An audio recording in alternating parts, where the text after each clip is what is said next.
রক্ত হল এমন একটি মাধ্যম যার মাধ্যমে O2 বা অক্সিজেন এবং CO2 বা কার্বন ডাইঅক্সাইড শরীরের বিভিন্ন অংশে পরিবাহিত হয়। রক্তে প্রায় 97% অক্সিজেন RBC বা লাল রক্তকণিকা দ্বারা পরিবাহিত হয়। বাকি 3% অক্সিজেন প্লাজমার মধ্যে দ্রবীভূত অবস্থায় বহন করা হয়। অন্যদিকে CO2 পরিবহন তিনভাবে হয়। প্রায় 20-25% CO2 RBCর মাধ্যমে পরিবাহিত হয়। প্রায় 70% CO2 বাইকার্বনেট HCO3- আকারে বহন করা হয়। প্রায় 7% CO2 প্লাজমায় দ্রবীভূত অবস্থায় পরিবাহিত হয়।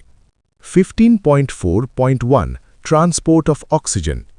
হিমোগ্লোবিন একটি লোহা বা আয়রন সমৃদ্ধ লাল রঙের রঞ্জক যা আরবিসিতে থাকে।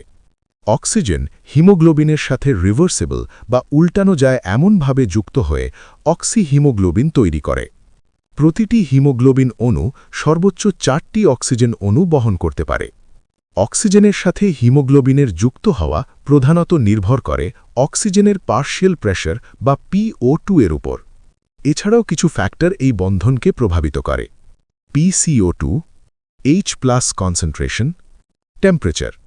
যখন হিমোগ্লোবিনের সাথে O2 স্যাচুরেশন শতাংশকে PO2 এর বিরুদ্ধে গ্রাফে দেখানো হয় তখন একটি S আকৃতির বা সিগময়েড কার্ভ পাওয়া যায়। এই গ্রাফটিকে বলা হয় অক্সিজেন ডিসোসিয়েশন কার্ভ। এই গ্রাফ ব্যবহার করে বোঝা যায় PCO2, H+ কনসেন্ট্রেশন, টেম্পারেচার ইত্যাদি কিভাবে অক্সিজেনের সাথে হিমোগ্লোবিনের বন্ধনকে প্রভাবিত করে।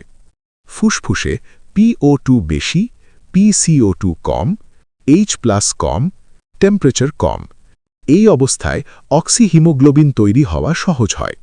কিন্তু টিস্যুতে PO2 কম, PCO2 বেশি, H+ বেশি, টেম্পারেচার বেশি, তাই সেখানে অক্সিহিমোগ্লোবিন ভেঙে অক্সিজেন ছেড়ে দেয়। এতে পরিষ্কার বোঝা যায় ফুসফুসে O2 হিমোগ্লোবিনের সাথে যুক্ত হয় এবং টিস্যুতে ছেড়ে দেয়। স্বাভাবিক অবস্থায় 100 ml অক্সিজেনেটেড ব্লাড প্রায় 5 ml O2 টিস্যুতে সরবরাহ করে।